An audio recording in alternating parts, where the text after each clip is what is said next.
नमस्कार, अस्सलाम वालेकुम, सत श्री अकाल, जय झूलेलाल। मैं हूं जी प्रेम मटलानी और आप देख रहे हैं हालात हाजरा का प्रोग्राम।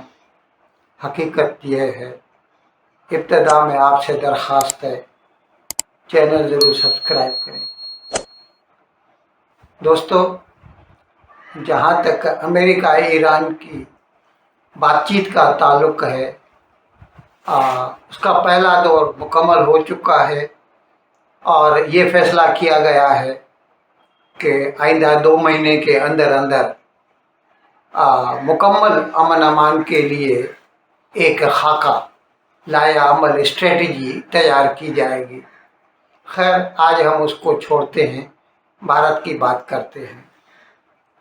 भारत के कई बच्चों ने, बेटों ने, बेटियों ने पूरी दुनिया में बहुत बड़ा नाम कमाया है। आए दिन ऐसी खबरें आप सुनते रहते होंगे।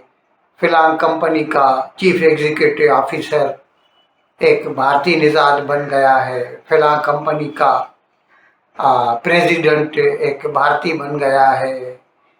ये लिस्ट न ख़त्म होने वाली लिस्ट है और उसकी वजह है भारत का अच्छा तालीमी निज़ाम, एजुकेशन सिस्टम। भारत के IITs, भारत के IIMs, भारत का IISc और ऐसे कई तालीमी अदारे हैं जहाँ से फारुल तहसील होकर जो बच्चे जब दुनिया में जाते हैं तो उनको हाथों हाथ लिया जाता है।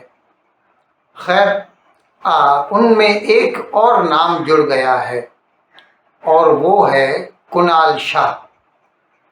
ये बच्चा अभी तो खैर बड़ा है, बम्बई का ही है और बम्बई के विल्सन कॉलेज में पढ़ा और बाद में इसको पढ़ाई से ज़्यादा इंटरप्रेन्योरशिप में शौक था, तो इसने कई कंपनियां कायम की। 1979 में ये पैदा हुआ और पहली कंपनी इसने 2009 में बनाई थी, पैसा बैक। फिर बाद में उसको बेच दिया। फिर बनाई फ्री चार्ज 2010 में।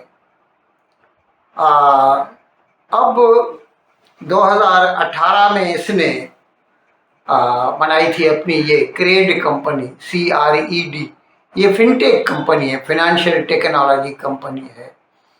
और अब उसको जो है $900 मिलियन देकर मीटा कंपनी, यानी जो कि फेसबुक और व्हाट्सएप की मालिक है, मीटा, मार्क ज़करबर्ग सुना होगा आपने, जो है उस कंपनी ने इसकी फिनटेक कंपनी क्रेड को टेक ओवर कर लिया है और उसके 20% के लिए $900 मिलियन, या यूँ समझ लीजिए कि भारत के 8,550 करोड़ की अदायगी की है।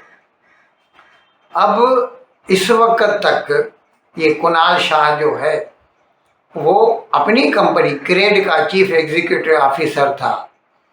अब क्योंकि उसको टेक ओवर कर लिया है क्रेड को मीटा ने, तो इसने अपने शेयर नहीं बेचे, लेकिन इसको ऑफर दे दी गई कि आप आ जाओ और व्हाट्सएप को आप उसके डे टू डे ऑपरेशंस को आप चलाइए, यानी व्हाट्सएप का आप चीफ एग्जीक्यूटिव ऑफिसर बन जाओ। इससे पहले व्हाट्सएप का जो CEO था, कैथकार्ट था, 2019 में आया था। अब उसकी जगह लेगा ये कुणाल शाह। और ये जो है ना, ये अकेला नहीं है। मैंने आपको बताया है कि ऐसे कई बंदे हैं भारत के जिन्होंने पूरी दुनिया में नाम कमाया है। और अब आपने सुने होंगे, इंदिरा नूई सुनी होगी, पेप्सिको की चीफ एग्जीक्यूटिव ऑफिसर थी। अजय बांग वर्ल्ड बैंक का प्रेसिडेंट है। और ऐसे 2-4 नाम जो मेरे सामने हैं, सत्या नादेला जो है वो माइक्रोसॉफ्ट का चीफ एग्जीक्यूटिव ऑफिसर है।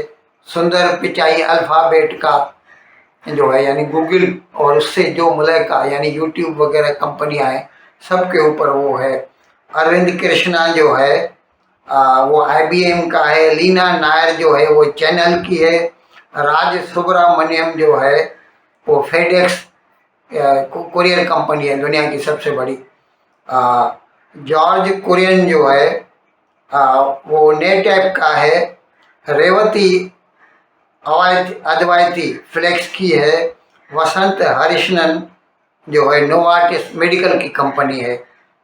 CS वेंकट कृष्णन जो है वो बार्कलेस बैंक है ये जो है। विमल कपूर जो है हनीवेल कंपनी का चीफ एग्जीक्यूटिव ऑफिसर है। संजय मल्होत्रा माइक्रोन डिवाइसेस जिनके सेमीकंडक्टर इधर बना रहे हैं बड़ौदा में जो है। नीलेश अरोड़ा जो है वो Palo Alto company networks. Jayshree Lal जो है वो अरिस्टा नेटवर्क। श्रीधर रामास्वामी जो है Snowflake. Shailesh Jejurkar Procter and Gamble, ये जो विक्स वाले समझ लीजिए आप ऐसा। नील मोहन यूट्यूब का, ये ऐसे मैंने कई प्रोग्राम भी किए हैं जिनमें बताया है। अरविंद बांग जब हुआ था चीफ प्रेसिडेंट हुआ था वर्ल्ड बैंक का, तो मैं अभी हमें कहना नहीं चाहिए, लेकिन अक्सर करके भारतीय लोग कहते हैं कि पाकिस्तान और हिंदुस्तान एक ही तारीख को आज़ाद हुए थे। उन्होंने शुरू से लेके अपना माटो बना लिया दहशतगर्दी। तो आज उनकी सबसे बड़ी जो एक्सपोर्ट है पाकिस्तान की वो टेररिज्म है। और भारत की जो सबसे बड़ी एक्सपोर्ट है वो ह्यूमन रिसोर्सेज हैं, एजुकेशन है और एजुकेटेड पीपल है। आप खुद अंदाज़ा लगाइए कि पाकिस्तान किस हद तक कामयाब हुआ है आज़ाद होकर, अलग होकर। आज़ाद नहीं, आज़ाद तो खैर अगर भारत के साथ भी रहते तो आज़ाद ही रहते, लेकिन अलग मुल्क बनाकर वो कहाँ तक कामयाब हुए हैं। इन अल्फाज के साथ आज का प्रोग्राम ख़त्म करने की आपसे इजाज़त चाहता हूँ, लेकिन विदाई लेने से पहले एक मरतबा फिर आपसे मेरी दरख्वास्त है कि जिस किसी साहब या साहबा ने अब तक हमारे इस चैनल को सब्सक्राइब नहीं किया, अज़राए करम इसको जल्द से जल्द सब्सक्राइब करें, प्रोग्राम को लाइक करें, शेयर करें और घंटी का बटन दबाना ना भूलें। बहुत बहुत शुक्रिया। खुदा हाफ़िज़।